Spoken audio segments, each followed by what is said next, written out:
Hi everyone, in this video, I'll show you how to copy a YouTube video link on your mobile phone and easily share it with anyone.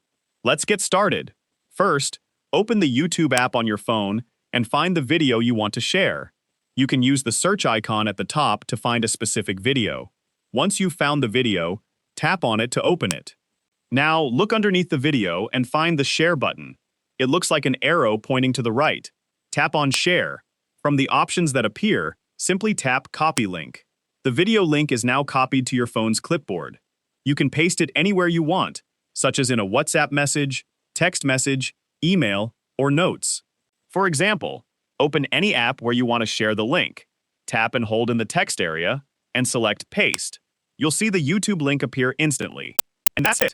That's how you can quickly copy and share any YouTube video link on your mobile. If this video helped you, like the video and subscribe for more quick tutorials.